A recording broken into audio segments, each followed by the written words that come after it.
नमस्कार भाइयों और बहनों। आपने देखा ही होगा जकीर नाइक का वीडियो जहाँ पे वो कहता है कि अगर आपको स्कूल में कोई मैथ टीचर रखना हो और आप उनसे सवाल पूछे, दो और दो कितना? एक कहता है तीन, दूसरा कहता है चार, तीसरा कहता है छः, तो आप किसको मैथ टीचर रखोगे? यहाँ पे वो ये मान के चल रहा है कि दो और दो चार बताने वाला टीचर मुसलमान होगा। मगर हम जानते हैं कि अरबों की मैथमेटिक्स भारत से चुराई हुई है। अरेबिक, जो Saudi Arabia, Syria, Egypt, Lebanon, Morocco, Iraq, Tunisia, Kuwait, Libya, Palestine की भाषा है। पर्शियन, जो ईरान की भाषा है। और उर्दू, जो भारत की भाषा है मगर पाकिस्तान की राष्ट्रभाषा है। आपको पता है इन भाषाओं में क्या समानता है? ये तीनों भाषाएं दाहिने से बाएं लिखी जाती है, यानी उल्टी लिखी जाती है।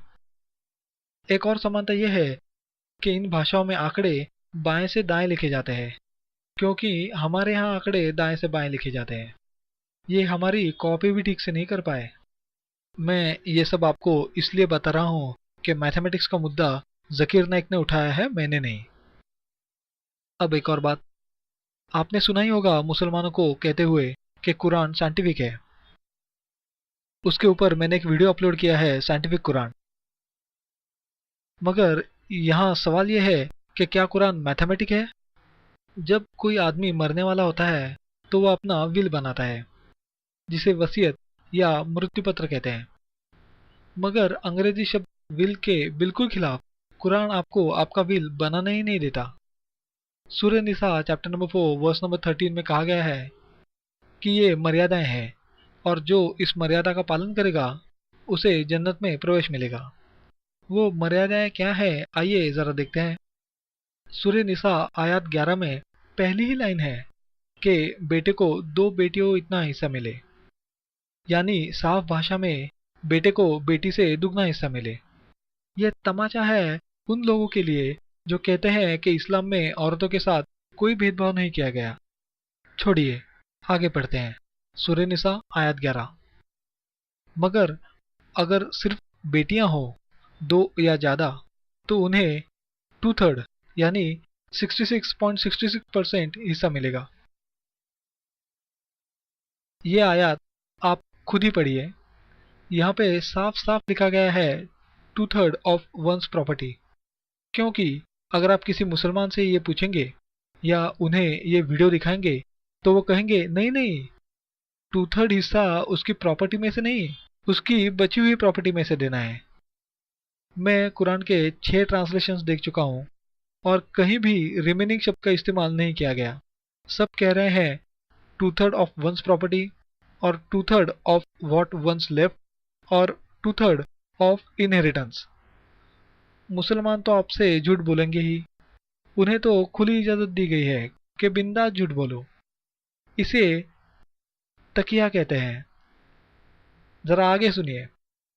उस आदमी के माता पिता को जाएगा 1/6 फॉर ईच पेरेंट, यानी माँ को 1/6 और पिता को 1/6, यानी माता पिता दोनों को मिला के 1/3 या 33.33% हिस्सा मिलेगा। और अपनी बीवी के लिए कुछ छोड़ोगे या नहीं? सूरह निसा अगली आयत आयत 12 में लिखा है बीवी को मिलेगा एक क्वार्टर यानी 25%। अरे कहाँ से मिलेगा 25%? सब तो अपनी बेटियां और माता पिता पे न्यौछावर कर दिया। अब 25% के आसमान से टपकेगा? इसीलिए आप देखिए किसी भी इस्लामिक देश में शरिया कानून लागू नहीं है। शरिया पे आधारित कानून है मगर शरिया नहीं है। कैसे होगा? अगर शरिया लागू हो गया तो जायदाद का झगड़ा जाएगा शरिया कोर्ट में, तो काजी को अपनी जेब से 25% देना होगा। और मरने वाला आदमी अगर अजीम प्रेमजी जैसा हो तो देश के सारे काजी मिलके भी अजीम प्रेमजी की बीवी को 25% नहीं दे पाएंगे। तो यहाँ पे मैं जकीर नाइक से पूछता हूँ, अगर आपको मैथ टीचर रखना हो और आपके पास दो लोग आते हैं, आप उन्हें पूछते हैं कि मैंने मेरी प्रॉपर्टी में से टू थर्ड मेरी दो बेटियों को दिया, 1/6 मेरी माँ और 1/6 मेरे पिता को दिया, तो मेरी बीवी के लिए कितना बचा? एक कहता है शून्य, जो कि इंडियन कंट्रीब्यूशन है मैथमेटिक्स में, और दूसरा कहता है 1/4। तो आप किसको नौकरी पे रखेंगे? जिसने शून्य कहा है उसे आप नकार तो नहीं सकते क्योंकि वो सही है, और जिसने 1/4 कहा है उसे निकाल नहीं सकते क्योंकि उसका जवाब कुरान के मुताबिक है।